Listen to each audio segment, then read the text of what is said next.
Okay guys, today it's Friday and subukan natin i-office raid si boss. Dito tayo ngayon sa 4th floor, no? Ito si Ma'am Clarice. Ito ang conference room, may meeting ng mga heads.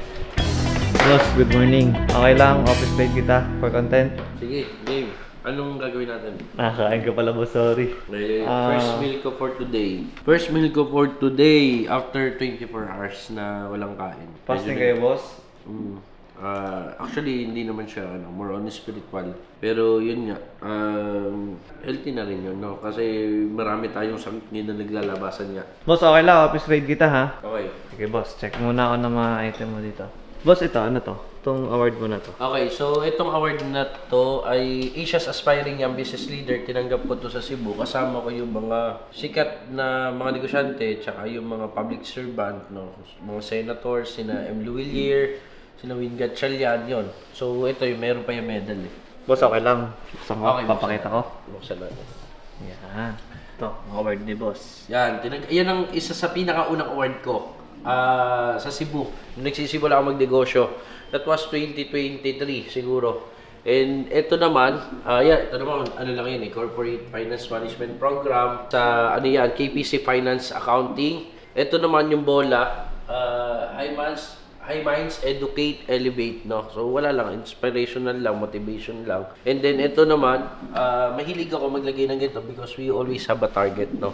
And we have to aim that. And sa pool, nagsimula ako sa business, bumili ako ng ganyan. And traditional na sa akin, kada nakikita ko yun, there will be always a target and you have to hit the 100%, no? Boss, sarado ko to. And anyone, ito Ito yung certificate. Ito naman, yung mga dream car natin na ngayon naman, nakukuha na natin na totally the same unit lang, like, pero almost the same, no? So, ito yung dati may vlog ako niyan na nagsimula sa laruan, ngayon ginawa na nating totoo. And thank God, binigyan tayo ni Lord ng karapatan na magkaroon ng ganong sasakyan na dati natin mga pinapangarap. Katulad nitong pick-up. Itong pick-up na to, meron na rin ako nito ngayon, no? So, dati, nung walang-wala pa ako, bumibili lang ako nito para motivation ko lang, pampagana lang. And then, thank God, ginawa niyang totoo. Kaya meron naman tayong pick-up na ganito rin ang itsura. Ito naman, kinuha natin sa Kasosyo Summit 2023, no? Tayo ay awarded as Young Entrepreneurial Visionary of the Year. So, yan, tinanggap din natin yan sa Soler pala natin siya tinanggap. And then, ito, tinanggap ko sa Waterfront sa Cebu. And then, ito naman, award natin sa church naman, yung ating pagiging prayer warrior at sa ating yung pag-aakay ng mga tao na ma-invite sila sa church, no? So, ito yung pinakamagandang award at pinakagusto kong award.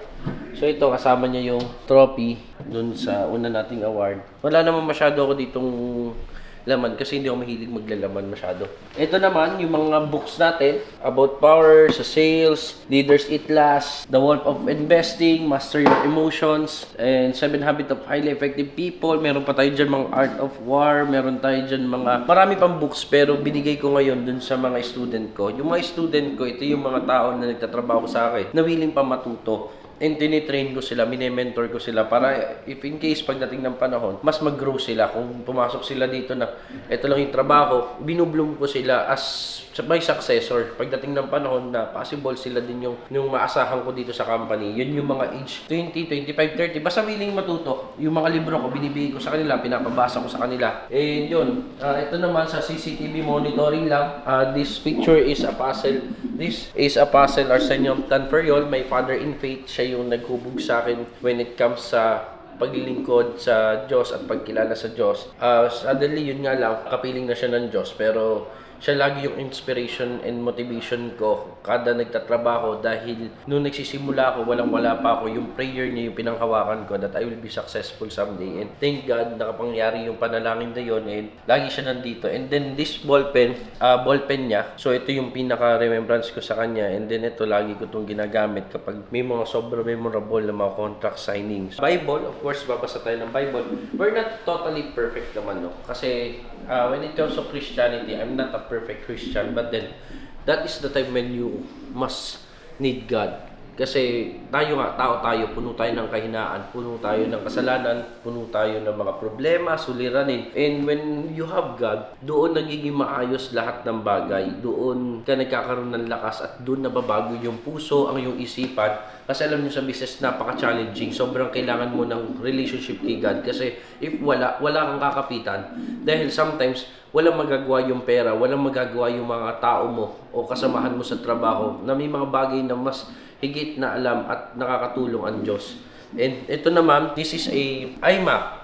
No, nung nagsisimula ako, I have iMac na old model yon, and then nabenta ko na kasi hindi rin ganun kaganda yung naging experience ko nung nabili ko yon. Pinalitan ko na lang kasi nung nagsisimula ako, all I have is one computer, iMac, and then nandun lang ako sa bodega na dati kong ginawang opisina, maliit na kwarto, and doon ako nag-business planning, doon ko pilinano si Powerhouse, and doon nagsimula lahat. Kaya lagi kong kinikip yun na may computer ako dito sa table. Although hindi ko masyado siya nagagamit na dahil may laptop din ako, and then minsan palipat-lipat ako ng mga meetings. So yun lang naman.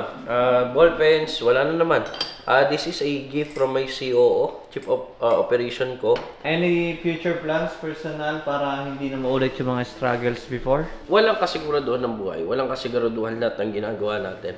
It's all about God na nahahabag sa atin at tinutulungan tayo. But then, sabi nga hindi laging smooth. Lagi mayroong magiging challenges and problem. But then, I have my peace and I have the kapanatagan na whatever happens, I have God. And that is the most important. Kaya, hindi ko masasabi na ito yung gagawin ko para hindi na maulit to, ganito, ganyan. Yan yung mga binago ko nung nahubog na ako sa faith, nung lumapit na ako sa Diyos, nung nag-focus na ako sa church and sa paglilingkod kay Lord. Binago ko yung sarili ko, inayos ko yung sarili ko, and that is the time na umangat si Powerhouse. Naging maayos yung lagay ni Powerhouse kasi I surrender all to God. Even though I don't want to lose it, but then God wants to. Tatanggalin ko yung bagay na yon just to gain His favor. And ngayon, masaya naman. Eating healthy, exercise, walang bisyo, and mas may peace, mas may kapanataga. Sa una lang siya mahirap. Yun lang. Okay na tayo? Okay na, boss. Pero yun, welcome to my office. This is my office. Maliit lang siya. Manly yung dating. So this is something na matagal ko na rin pinangarap. Gusto ko lang ng brown, black, para at least siyempre manly. And ito talaga yung character ko. Ito yung hilig ko. Ito yung gusto kong opisina. Dito sa office na to, this is my home. Ito yung tirahan ko. This is my peaceful ground. This is yung something na pag nandito ako, mas relax ako. Mas relax kaysa pag nasa ibang bansa, kaysa pag nasa ibang lugar. So welcome to my office, guys.